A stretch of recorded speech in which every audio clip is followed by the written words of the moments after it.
میں جب اپنے زندگی بھر کے اثاثے پر نظر ڈالتا ہوں تو مجھے خیال ہوتا ہے کہ اگر پروردگار کی بارگاہ میں حاضر ہوا تو وہاں کیا پیش کروں گا۔ حوصلہ ہوتا ہے تو صرف اس بات سے ہوتا ہے کہ شہزاد سلیم صاحب کو پیش کر دوں گا۔ سلامتی ہے ان آنکھوں پہ جو ہدایت پہ نظریں جمائے بیٹھی ہیں، ان کانوں پہ جو ذکر خیر کے منتظر رہتے ہیں، اور ان قدموں پہ جو ہدایت کی راہ پہ گامزن ہیں۔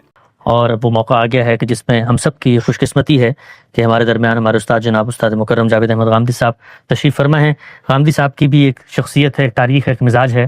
وہ جذبات کے اظہار میں بہت فیاض واقع نہیں ہوئے، لیکن اور اس طرح کی مجالس میں خود ان کو یہ دعوت دینا کہ وہ آ کر کسی شخص کے بارے میں بات کریں، وہ اس طرح کے رازوں کو سینے میں رکھنا زیادہ مناسب سمجھتے ہیں۔ لیکن کچھ چیزیں تاریخ کے بھی سپرد ہوں، ہماری نسلیں بھی جانیں اور ریکارڈ کا بھی حصہ بنیں۔ میں چاہتا ہوں کہ غامدی صاحب تشریف لائیں اور اپنے ایک شاگرد، اپنے ایک ساتھی، اپنے فکر کے ایک محافظ اور ایک جو ویلیو سسٹم غامدی صاحب نے پیدا کرنے کی کوشش کی ہے امت میں، اس کے کسٹوڈین کی حیثیت سے جس شخصیت کو آج ہم دیکھتے ہیں، ان کے بارے میں، ان کے کاموں کے بارے میں چند کلمات ارشاد فرمائیں۔ استاد مکرم جناب جاوید احمد غامدی صاحب۔ الحمدللہ رب العالمین والصلاة والسلام علی محمد الامین۔ اعوذ باللہ من الشیطان الرجیم، بسم اللہ الرحمن الرحیم۔ خواتین و حضرات، علم و ادب میں میری پہلی دلچسپی ادبیات سے رہی ہے، اور ادبیات میں دسیوں اصناف ہیں جن میں لوگ طبع آزمائی کرتے ہیں۔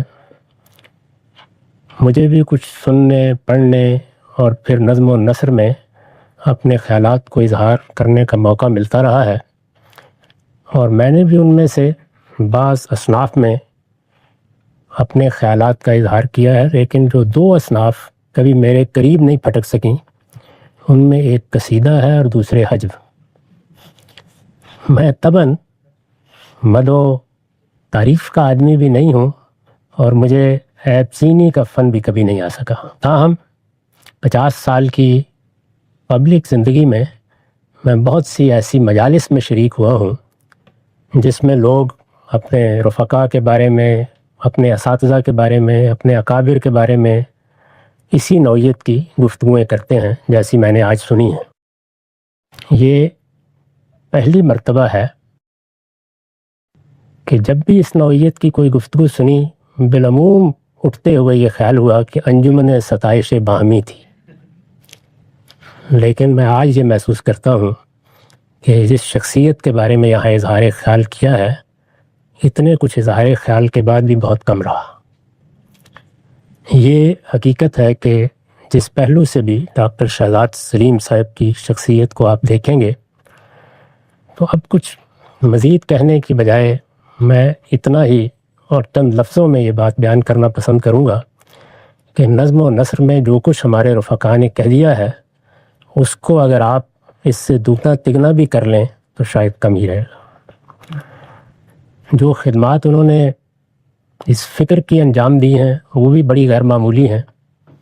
تمام جہتوں میں دیکھ لیجئے تراجم کیے ہیں، اور کم و بیش پچھلی 1 صدی کے پورے فکر کو انگریزی زبان میں منتقل کر کے لوگوں تک پہنچا دیا ہے۔ اس نقطہ نظر سے جو نئے حقائق سامنے آئے، ان کی تفہیم و تبیین کی خدمت انجام دی ہے، قلم سے بھی، زبان سے بھی، اس پر بھی ایک نظر ڈال کے دیکھ لیجئے۔ ہمارے ادارے میں انتظامی خدمات انجام دی ہیں، اس کی بھی ایک بڑی روشن تاریخ ہے، اور یہ خدمات بڑے نازک ادوار میں انجام دی گئی ہیں۔ اگر صرف انہی 10-15 برسوں کی داستان سنائی جائے تو اس میں ہی سویرا ہو جائے۔ اس کے ساتھ اللہ تعالیٰ نے جو سیرت و کردار ان کو عطا فرمایا، پروردگار کی دعوت کے ساتھ اخلاص، اس پروردگار سے سچا تعلق، دنیا میں آخرت کے احساس کے ساتھ جینا، یہ سب معمولی خصائص نہیں ہیں۔ یہ حقیقت ہے کہ میں جب اپنے زندگی بھر کے اثاثے پر نظر ڈالتا ہوں تو مجھے خیال ہوتا ہے کہ اگر پروردگار کی بارگاہ میں حاضر ہوا تو وہاں کیا پیش کروں گا۔ حوصلہ ہوتا ہے تو صرف اس بات سے ہوتا ہے کہ شہزاد سلیم صاحب کو پیش کر دوں گا، اور میری اپنی بھی یہ آرزو ہے کہ اللہ تعالیٰ کے ہاں جب ان کے کام کی پذیرائی ہو تو اس میں سے کچھ حصہ اس عاجز کو بھی مل جائے، تو ہو سکتا ہے کہ ان کے پیچھے پیچھے مجھے بھی اس بارگاہ کی خوشنودی حاصل کرنے کا موقع مل سکے۔ میں یہ بات پوری سچائی کے ساتھ آپ کے سامنے بیان کر رہا ہوں کہ ان کی محنت، ان کا اخلاص، اللہ تعالیٰ کے ساتھ ان کا تعلق اور ان کی سیرت اور ان کا کردار میرے لیے ہمیشہ قابل رشک رہا ہے، اور میں اللہ کا شکر ادا کرتا ہوں کہ مجھے ان کی رفاقت میسر رہی ہے۔ اس وقت میں زندگی کے اس مرحلے میں ہوں جہاں کچھ نہیں کہا جا سکتا کہ کب اس پروردگار کا پیغام آ جائے اور میں اس کی بارگاہ میں حاضر ہو جاؤں۔ ان موقعوں پر ہر شخص کی یہ آرزو ہوتی ہے کہ اس نے اگر کوئی فکر پیدا کیا ہے، کوئی علمی کام کیا ہے، کوئی روایت اپنے پیچھے چھوڑی ہے، تو اس کے امین اس کے پیچھے اس روایت کو قائم رکھ سکیں۔ میں پورے اطمینان کے ساتھ یہ کہہ سکتا ہوں کہ میں نے اگر کوئی گلاب کی چند پتیوں پیدا کرنے کی صحیح کی ہے تو یہ میں نے ان کے ہاتھ میں دے دی ہیں، اور مجھے پورا اطمینان ہے کہ گل بدستے ہو از شاخ تارا فرمانت۔ ابھی ہمارے ایک عزیز دوست نے اقبال کا ایک مصرع ان کے بارے میں پڑھا ہے۔ یہ حقیقت ہے کہ ہمارے ہاں جو پچھلے 30-35 سال کی جدوجہد ہے، اس میں اگر تمثیل کے اسلوب میں کہا جائے تو رزم کے مواقع بھی ہیں اور بزم کے مواقع بھی ہیں، اور شہزاد سلیم صاحب کے بارے میں یہ بات خوف تردید کے بغیر کہی جا سکتی ہے کہ رزم ہو یا بزم ہو، پاک دل و پاک باز۔ اللہم ارنا الحق حقا وارزقنا اتباع وارنا الباطل باطلا وارزقنا اجتناب۔ ہم سب کی موجودگی کا فائدہ اٹھاتے ہوئے پھر آخری خطاب شاہ صاحب کا ہوگا۔ میں دعوت خطاب بھی دیتا ہوں، اور میں چاہتا ہوں کہ غام صاحب کے ہاتھ سے یہ ایوارڈ بھی ڈاکٹر شہزاد سلیم صاحب وصول کریں۔ جناب ڈاکٹر شہزاد سلیم صاحب، بہت جزاکم اللہ خیر۔ آخر میں چند کلمات کے لیے ڈاکٹر صاحب کی خدمت میں غام صاحب تشریف رکھیں۔ بسم اللہ الرحمن الرحیم۔ میں بغیر کسی فالس ماڈسٹی کے یہ کہہ رہا ہوں کہ ٹو بی آنیسٹ میں اس وقت شرم سے پانی پانی ہوا ہوں۔ آپ لوگوں نے جو کچھ کہا وہ مجھے غزالی کی وہ بات یاد آتی ہے۔ انہوں نے کہا کہ لوگوں نے، اللہ تعالیٰ نے میرے عیوب کو چھپا رکھا ہوا ہے، بہت ساری جو برائیاں ہیں غالباً اس پہ پردہ پڑا رہا اور ایک سائڈ زیادہ نمایاں ہو گئی۔ سو غالباً یہی ہوا ہے کہ جو کچھ بھی آپ کے سامنے آیا وہ اس سے بہت کم ہے جتنا آپ کے نگاہوں میں نہیں آیا، جو چھپا رہا، اور جن کے اندر میری کمیاں اور کوتاہیاں ہیں اور میرے عیوب ہیں۔ اور یہ میں نے کہا کہ میں کسی فالس ماڈسٹی کی بنیاد پہ نہیں کہہ رہا، کوئی عاجزی کا اظہار نہیں کر رہا۔ حقیقت یہ ہے کہ انسان وہ انسان ہوتا ہے کہ جو اپنے اخلاقی وجود میں اپنے گھر والوں کے حوالے سے اور اپنے قریبی رفقا کے حوالے سے جو اس کا کردار ہوتا ہے۔ تو میری اہلیہ بھی لائن پہ تھی، انہوں نے لحاظ کیا میرا، ورنہ حقیقت یہ ہے کہ وہ مجھے اکثر وہ کہہ بھی دیتی ہیں، اگر وہ نہیں کہتی تو میں سمجھتا ہوں کہ وہ میں ان کی طرف سے کہہ سکتا ہوں، کہتی ہیں کہ تم بندے بڑے اچھے ہو پر شوہر بڑے خراب۔ تو مجھے یہ لگتا ہے کہ میں بندہ اچھا ہوں گا، لیکن شوہر ہونے کے ناطے، بیٹا ہونے کے ناطے، بھائی ہونے کے ناطے اور باپ ہونے کے ناطے، یہ جو آپ کے بالکل قریبی تعلقات ہیں، ان میں اگر ایک لفظ میرے ذہن میں آ رہا ہے تو وہ ہے پسڈی۔ پسڈ یعنی آنیسٹلی میں as a husband, as a father, as a brother and as a son I am not up to the mark, I could not have been up to the mark, کیونکہ وہ جو شخصیت کے پہلو ہیں جس میں انسان کو اپنی اپروچ کے لحاظ سے، اپنی ذاتی کاوش کے لحاظ سے محنت کرنی چاہیے تھی، شاید میں اب جا کے 60 سال کا ہونے والا ہوں یہ کہہ سکتا ہوں، لیکن بیشتر زندگی جو میری گزری اس میں نے ان رشتوں کا حق نہیں ادا کیا، اور جس کا مجھے افسوس رہے گا، اور میں اللہ تعالیٰ سے دعا مانگوں گا کہ اللہ تعالیٰ اس حصے کو معاف کرے۔ میں اس موقع سے فائدہ اٹھا کے چند باتیں صرف عرض کرنا چاہتا ہوں، اور میں آپ کی خدمت میں عرض کرنا چاہتا ہوں کہ یہ آپ جس کو اچیومنٹ کہہ رہے ہیں، یہ اگر ممکن ہوئی ہے تو یہ ایک ایسے کلچر کی وجہ سے ممکن ہوئی ہے کہ جو ہم نے کوشش کی کہ المورد جو ادارہ 1983 میں بنا، اور اسی میں آپ دیکھ رہے ہیں اس کے بعد 2015 کے بعد US میں، UK میں، کینیڈا میں، آسٹریلیا میں، جرمنی میں یہ ادارے وجود میں آئے، تو یہ ایک ایسا المورد کلچر تھا کہ جو پیدا ہوا، اور میں جس کی خصائص چند آپ کے سامنے رکھنا چاہتا ہوں، جس کی وجہ سے یہ پاسبل ہوا ہے کہ اگر میں کچھ اچیو کر سکا ہوں۔ پہلی جو خصوصیت مجھے اپنے اس ادارے کی لگی، اور میں یہ چاہتا ہوں کہ اپنا یہ جو اچیومنٹ ایوارڈ ہے یہ ادارے کو ڈیڈیکیٹ کروں، جس نے مجھے پروان چڑھایا، جس نے مجھے موقع دیا کہ میں جو بھی صلاحیت میرے اندر ہے اس کو میں اس کا اظہار کر سکوں۔ تو the first thing that I can talk about regarding Almawrid culture is کہ یہ اٹس اے پیشن کلچر۔ یعنی میں آپ کو عرض کرتا ہوں کہ 1988 میں جب میں گاندھی صاحب سے متعارف ہوا، اور یہ ایک اس طرح سے اتنی ایک انہونی بات تھی کہ ان سے ملنے سے پہلے آئی ہیڈ ڈیسائیڈڈ کہ میں دین کا طالب علم بنوں گا یا اپنی دانش میں ریسرچر عالم بننے کی کوشش کروں گا، but there was no place to go. یعنی آپ کس کے پاس جاتے؟ مدرسے میں ہم لوگ جا نہیں سکتے تھے، انٹرنیشنل اسلامک یونیورسٹی زمانے میں بن رہی تھی لیکن وہ کوئی وائبل جگہ نہیں تھی، میں لاہور میں رہتا تھا، تو it was a sheer stroke of luck and a sequence of events that led me to استاذ، اور اس سے پہلے ان کے استاذ کے پاس۔ تو یہاں آنے کے بعد جو سب سے بڑا خوشگوار احساس ہوا وہ یہ ہے کہ انسان اپنی صلاحیت کے لحاظ سے، اپنے پیشن کے لحاظ سے اپنا اظہار کر سکتا ہے. یعنی وہ پیشن کیا ہے؟ آپ لکھنے میں، بولنے میں، اور جو اپنے سبجیکٹس کے انتخاب میں، کہ آپ قرآن میں اسپیشلائز کرنا چاہتے ہیں، حدیث میں کرنا چاہتے ہیں، آپ فقہ میں کرنا چاہتے ہیں، آپ تاریخ میں کرنا چاہتے ہیں، تو یہ ایک سارے کے سارا وہ جو ایونیو ہے. اچھا پھر اس میں تدریس ہے، اس میں تحقیق ہے، اس کے اندر دعوت ہے یا ٹیچنگ ہے. تو جتنے بھی آپ سمجھ لیجئے کہ ریلیجس اظہار کے طریقے ہو سکتے تھے، وہ ہمارے سامنے the options were all open. یعنی میں میں سے اپنے پیشن میں سے کسی ایک کو اختیار کر سکتا تھا. تو یہ اس نے مجھے اتنا بڑا ایک امپیٹس دیا کہ I was able to choose and select for the last 35 years کہ مجھے کس حصے میں اسپیشلائز کرنا ہے. میرا خاص جو اسپیشلائزیشن کا شوق تھا وہ قرآن مجید سے زیادہ تھا، لیکن اس کے علاوہ بھی کچھ اور چیزوں پہ میں نے اسے کہہ لیجیے ٹانگ اڑائی ہے. لیکن اس کی وجہ صرف اس لیے ممکن ہوئی ہے کہ ادارے نے مجھے فیسیلیٹیٹ کیا. یعنی اس نے کہا کہ آپ اپنی صلاحیت میں دیکھیے کہ کیا کر سکتے ہیں. ہمارے وسائل، یہ بجلی ہے، یہ کمپیوٹر ہے، یہ فلاں ہے، یہ فلاں، میں بالکل آرڈنری بات کر رہا ہوں، یہ حاضر ہیں. تو یہ اتنی بڑی چیز تھی اگر آپ فی نفس سے ہی دیکھیں پاکستان کے کلچر کو، کہ ایسا انسٹیٹیوشن اویلیبل ہو مذہب کو پڑھانے والا، جس کے اندر آپ کے پیشن کی آبیاری میں وہ فیسیلیٹیشن کی جگہ پہ کھڑا ہوا. It is telling you that you do what you like. آپ کا جو پیشن ہے اس کو آپ آگے بڑھائیں، ہم آپ کو وہ پلیٹ فارم پرووائڈ کر رہے ہیں. چنانچہ وہ پلیٹ فارم پرووائڈ ہوا. مجھے استاد سے ملنے کے بعد ان کی شفقت بھی ہمیشہ سے حاصل رہی، اور انہوں نے پھر ڈپیوٹ کیا اپنے شاگردوں کو، جن کے سینئر شاگرد تھے، کہ میں ان سے عربی سیکھوں یا اور جو علوم سیکھوں. تو وہ ایک اتنا بڑا امپیٹس تھا کہ موقع، ظاہر ہے اپرچونٹی سب سے بڑی چیز ہوتی ہے. بعض دفعہ ایسا ہوتا ہے کہ آپ کے اندر خواہش ہوتی ہے لیکن اپرچونٹی نہیں ہوتی.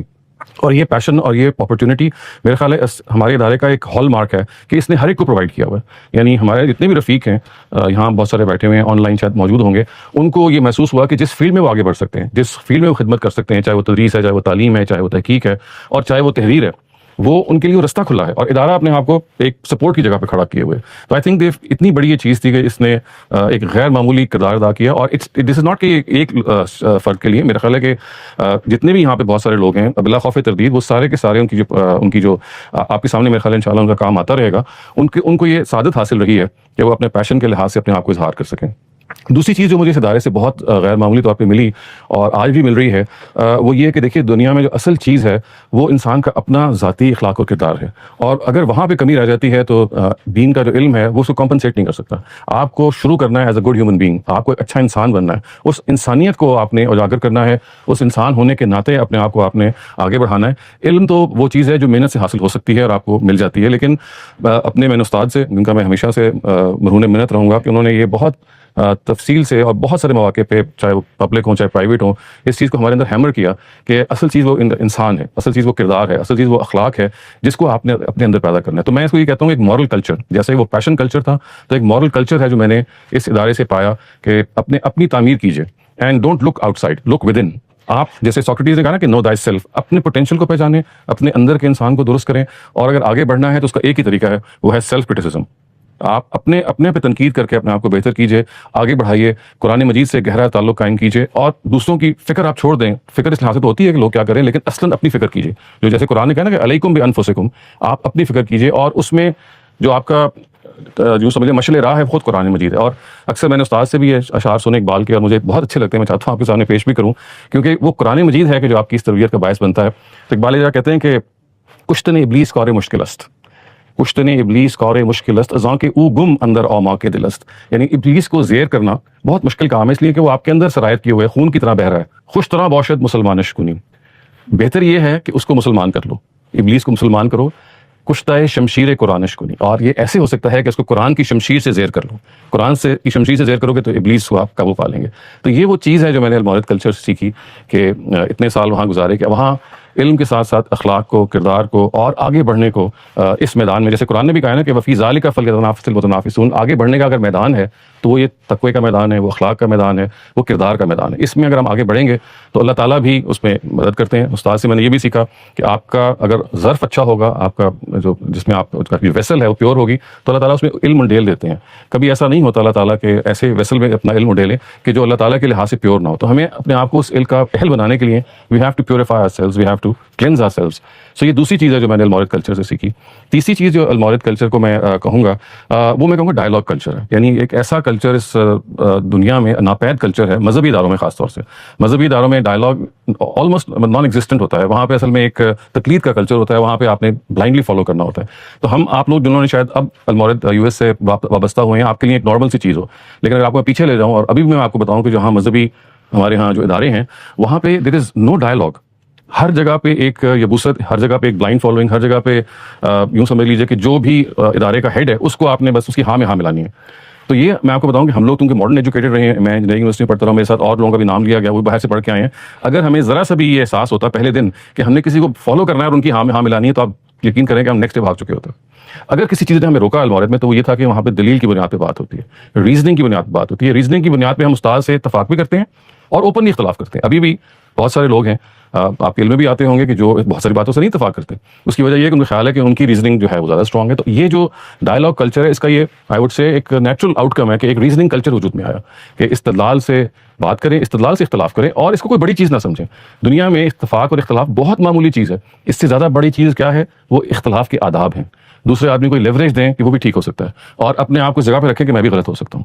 میرا خیال ہے کہ یہ وہ اتنا بڑی چیز ہے جس میں جب بھی کہیں دنیا میں جا کے بات کرنے کا موقع ملتا ہے تو یہ خوشگوار احساس ہوتا ہے کہ آپ ہزاروں اختلافات، بہت گہرے اختلافات، حتیٰ کہ آپ کے سامنے کوئی ایتھیسٹ بیٹھا ہوا ہے جو نان بلیور ہے، یا ایسے لوگ ہیں کہ جو اللہ تعالیٰ کے ساتھ یعنی یوں سمجھ لیجیے کہ ایک بہت برا رویہ اختیار کیے ہوئے ہیں، ان کے ساتھ بھی آپ بیٹھیں تو آپ ڈائلاگ آپ کے لیے مشکل نہیں ہوتا کرنا. اس لیے کہ آپ کا ڈائلاگ اس چیز پہ نہیں ہے کہ آپ ان کو کنونس کر رہے ہیں یا ان کو کہہ رہے ہیں کہ بھی آپ اپنی بات کو چھوڑیں ہماری بات کو مانیں. آپ کا ڈائلاگ اس ہیوملٹی پہ بیسڈ ہوتا ہے کہ دیکھو یہ میری یہ فائنڈنگ ہے، آئی کین بی رانگ. آپ کی فائنڈنگز آئی ریسپیکٹ دیم.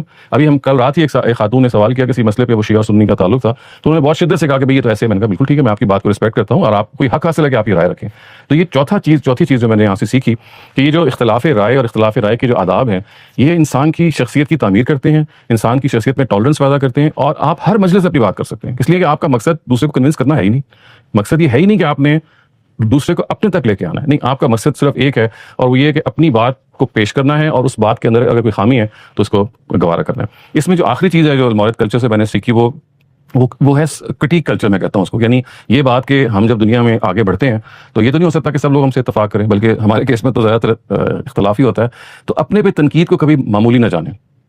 یعنی وہ تنقید دو جگہوں سے ہو سکتی ہے. It could be self criticism, آپ کے اندر بھی ظاہر ارتقا ہوتا ہے، آپ اپنی غلطی کو خود بخود جان لیتے ہیں اور آپ اس کو ٹھیک کرتے ہیں.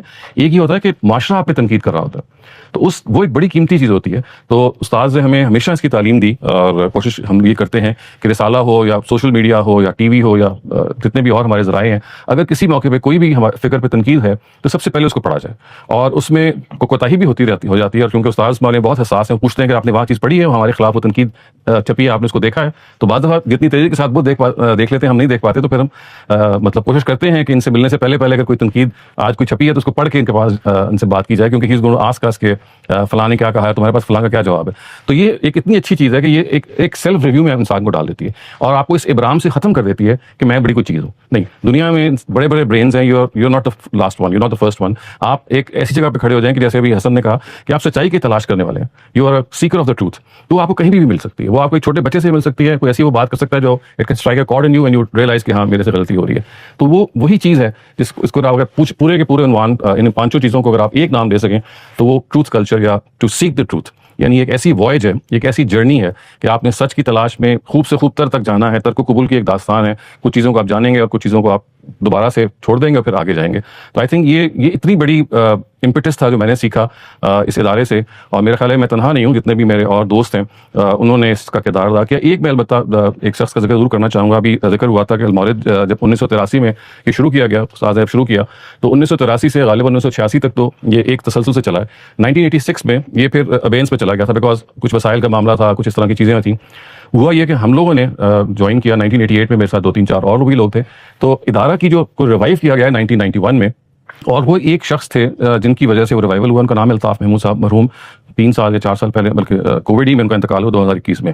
انہوں نے یہ کہا اور مجھے ان کے الفاظ نہیں بھولتے، اور میں جب بھی وہ الفاظ میں یاد کرتا ہوں نا تو آئی گیٹ گوز بمپس. میرے وہ کھڑے my hair stand on my and اور مائی اسکنز اینڈ. وہ انہوں نے کہا کہ دیکھو ہم اس ادارے کو شروع کرتے ہیں، میں اپنی آمدنی کے 3 حصے کر رہا ہوں. ایک حصہ المورد کو جائے گا، ایک حصہ میرے کاروبار کو جائے گا، اور ایک حصہ میرے گھر کو جائے گا. لیکن جب بھی کرائسس ہوگا وہ جو 1/3 تو وہ بات پیچھے رہ جائے گا. سب سے پہلے میں جو میری آمدنی ہوتی رہے گی میں ادارے کو ریفربش کرنے یا اس کو ریوائیو کرنے کے لیے دیتا رہوں گا. تو جب تک وہ زندہ رہے اور ادارے کے وہ ذمہ دار رہے، وہ اس اصول پہ انہوں نے ادارے کو چلاتے رہے کہ ان کی جو آمدنی کا ایک 1/3 حصہ تھا وہ المورد کو سپورٹ کرنے میں صرف ہوا. اور یہ آپ کو میں بات بتا رہا ہوں 1990s کی، 1991 سے لے کے 95 بلکہ شاید اس سے بھی بات تک، کہ یہ ان کی وجہ سے یہ ادارہ دوبارہ ریوائیو. ہم تو سر کہہ سکتے ہیں نا کہ ہم we were just part of the structure, لیکن وہ اسٹرکچر وسائل کے بغیر تو ممکن نہیں نہ ہو سکتا. تو وسائل انہوں نے اپنے کاروبار سے فراہم کی. اور کئی دفعہ ایسا ہوتا تھا، میں آپ کو بتاؤں کیونکہ میں تو انتظام ہی سنبھالتا رہا تھا، کہ اگلے دن یکم ہے اور آج 30 یا 31 پہ ہم بیٹھے ہیں اور ہم سوچ رہے ہیں کہ ہمیں تنخواہیں لوگوں کی دینی ہے, تو where will the money come from؟ لیکن میں نے نہیں خیال اپنی زندگی میں شاید بلا خوف تردید یہ کہہ سکتا ہوں 25 ایئرس تک میں نے ادارہ چلایا, 1990 سے لے کے 2015 تک. ناٹ ونس ایسا ہوا ہو کہ 30 کے دن الطاف صاحب کی طرف سے یا انہوں نے کوئی اور ایفرٹ کر کے, اور بھی بات سارے لوگ بعد میں شامل ہو گئے, کہ ہمیں کبھی یہ دشواری ہوئی ہو کہ ہم نے یکم کو تنخواہ دی, یکم کے بعد تنخواہ دی ہو. تو I can really be thankful to God کہ اللہ تعالیٰ نے جہاں علم کے معاملے میں برکت دی, وہاں پہ ایسے لوگوں کو پیدا کیا کہ جو اتنے کنسرن تھے کہ یہاں پہ جو لوگوں کی تنخواہیں ہیں وہ ایسا نہ ہو کہ وہ گھر میں سسکیں, بلکہ وہ پہلے ان کی فکر ہوتی تھی کہ ان کی پہلی تاریخ آ رہی ہے تو ان کے گھروں کے چراغ جو ہیں وہ بجھ نہ جائیں. سو اس آپ کے لیے احساس کے ساتھ اس ادارے کو انہوں نے بنایا. میں سمجھتا ہوں ہماری طرح کے لوگ تو اس کے پرزے تھے, جو ایک ہم نے اپنا کام کر لیا, لیکن جو بنانے والوں میں جن اس کے انتظامیہ کے لوگ تھے اس میں یہ الطاف محمود صاحب, ابھی انہوں نے نام لیا انیس مفتی صاحب کا, راشد فاروقی صاحب, ان تینوں حضرات کا انتقال ہو گیا. اور یہ یہ چند لوگ ہیں, ان کی یہ اس لیے دنیا سے رخصت ہو گئے ان کا ہم نے نام لیا, ورنہ اس وقت لیونگ ایگزامپلس موجود ہیں. 2015 میں اس ادارے کو جو امپیٹس ملا, ابھی اس کا ذکر بھی ہوا کہ ہماری ورلڈ وائڈ ایکسپینشن ہوگی, گلوبل ایکسپینشن, یعنی 2015 کے بعد 5 کانٹیننٹس میں اس کی پریزنس ہوگی. تو اس میں اس وقت جو ایکسپینشن میں آپ جو لوگ دیکھ رہے ہیں, کچھ یہاں بھی بیٹھے ہوئے ہیں, میرا خیال ہے کہ وہ اسی کنٹینیوٹی میں کھڑے ہوئے ہیں. جو الطاف صاحب نے جو ایک پودا لگایا تھا اسی کنٹینیو میں کھڑے ہوئے ہیں کہ انہوں نے اس ادارے کو وسائل فراہم کرنے ہیں, اس کو اپنے پاؤں پہ کھڑا کرنا ہے, تاکہ یہ جو فکر ہے یہ انسٹیٹیوشنلائز ہو سکے. دیکھیں ہمارا سب سے بڑا اس وقت جو المیہ مسلمان امت کا رہا ہے وہ یہ ہے کہ فرد کے رخصت ہو جانے کے بعد ادارہ بند ہو جاتا ہے. It is generally a one man show. تو یہ جو انسٹیٹیوشنلائزیشن کا پہلو ہے کہ اس کو ایسی طریقے سے اس کو اپنے پاؤں پہ کھڑا کیا جائے کہ افراد کے رخصت ہونے سے ادارہ رخصت نہ ہو, تو یہ ایک بہت ہی بڑی کاوش ہے. مکرم صاحب یہاں بیٹھے ہوئے ہیں, ان کی بہت ساری ایفرٹ شامل ہیں. اسی طرح سے المورد کینیڈا, المورد Australia, all of them they are working day and night. اور یہ سارے والنٹیئرز ہیں, مائنڈ یو, یعنی ہم تو امپلائیز ہیں, ہم تو تنخواہ دار لوگ ہیں, لیکن یہ والنٹیئرز ہیں. انہوں نے اور یہ سارے کے سارے والنٹیئرز ایسے ہیں کہ جنہوں نے جیسے مثالیں کی ہیں, they have gone beyond the call of their duty, beyond the call of their duty, اور اس طرح سے ادارے کو چلایا. تو میں یہ چند باتیں اس لیے آپ کے سامنے رکھنا چاہ رہا تھا کہ ایسا نہ ہو کہ آپ یہ محسوس کریں, یعنی یہاں پہ بہت سارے ہائی اچیورز ہیں. اگر میں آپ کو بتاؤں اور مجھے لائف ٹائم اچیومنٹ ایوارڈ کا انتخاب کرنے کو کہا جائے تو آئی وڈ سے کہ یہ لسٹ بہت لمبی ہے, اور اللہ تعالیٰ سے یہ دعا ہے کہ اس لسٹ کو ہم اس جگہ پہ بھی لے جا سکیں جیسے ہمارے بھائیوں نے اظہار کیا کہ اصل ستائش تو خداوند تعالیٰ کی ہے. یعنی یہ دنیا کی طور پہ ہمیں جو کچھ بھی خدا کی طرف سے ایک سکسیس ملتی ہے, جیسے ابھی لیکچر بھی انہوں نے کہا کہ اس میں مزید تواضع ہونی چاہیے, مزید آپ کو ہمبل بننا چاہیے, لیکن اصل سکسیس وہ سکسیس ہے جو وہ ہے نا, قرآن نے کہا کہ فمن زحزح عن النار فقد فاز. اس میں مزید تواضع ہونی چاہیے, مزید آپ کو ہمبل بننا چاہیے, لیکن اصل سکسیس وہ سکسیس ہے جو وہ ہے نا, قرآن نے کہا کہ فمن زحزح عن النار فقد فاز. فمن زحزح عن النار فقد فاز کہ اصل سکسیس یہ ہے, اصل کامیابی یہ ہے کہ آپ اللہ تعالیٰ کے آگے سرخرو ہوں اور دوزخ کی آگ سے بچ جائیں. تو کاش کہ یہی وہ کامیابی ہمیں وہاں پہ بھی حاصل ہو. اور میں بس جانے سے پہلے وہی اسی بات کو دہرانا چاہوں گا کہ دیکھیے ہمیں سب سے زیادہ فکر اپنی ہونی چاہیے, اپنی تعمیر کی, اپنے آپ کو بہتر کرنے کی. یہ جو لائف ٹائم اچیومنٹ ایوارڈ کو اگر آپ ایسے اس کو بیان کریں کہ یہ ایک ایسی چیز ہے کہ آپ کو as a high achiever to be a good human being, یہ ٹارگیٹ ہم سب کو اپنے سامنے رکھنا ہے کہ ایک انسان ہونے کے ناطے معراج انسانیت کیا ہے, آئیے ہم اس کی طرف بڑھیں. اور مجھے ہمیشہ یاد آتا ہے ایملی برونٹے, ایک بہت بڑی شاعرہ رہی ہیں انگریزی کی, انہوں نے بڑی خوبصورت بات کی. انہوں نے کہا کہ it was grief enough to think mankind all hollow servile and insincere but worst to trust my own mind and find the same corruption there. مطلب یہ کہ آپ دنیا کو تنقید کر رہے ہیں اور دوسروں کو آپ بتا رہے ہیں کہ کیا غلطیاں ہیں, but worst enough to trust my own mind and find the same corruption there. اور اسی کو خوبصورتی سے بیان کیا ہے بہادر شاہ ظفر نے کہ ناتی حال کی جب ہمیں اپنے خبر رہے دیکھتے اوروں کے ہے وہ ہنر, پڑی اپنی برائی پہ جو نظر تو نگاہ میں کوئی برا نہ رہا. اپنے آپ کو درست کرنا ہے, یہ وہ ایک ترانہ کہہ لیجیے, یہ وہ ایک سلوگن کہہ لیجیے جو اس المورد کلچر سے میں نے بہت سیکھا. اور میں اس دعا کے ساتھ آپ سے رخصت چاہوں گا کہ اللہ تعالیٰ ہم سب کو اپنی جناب میں سرخرو کرے اور ہم اس کے آگے کامیاب ہوں. بہت بہت شکریہ.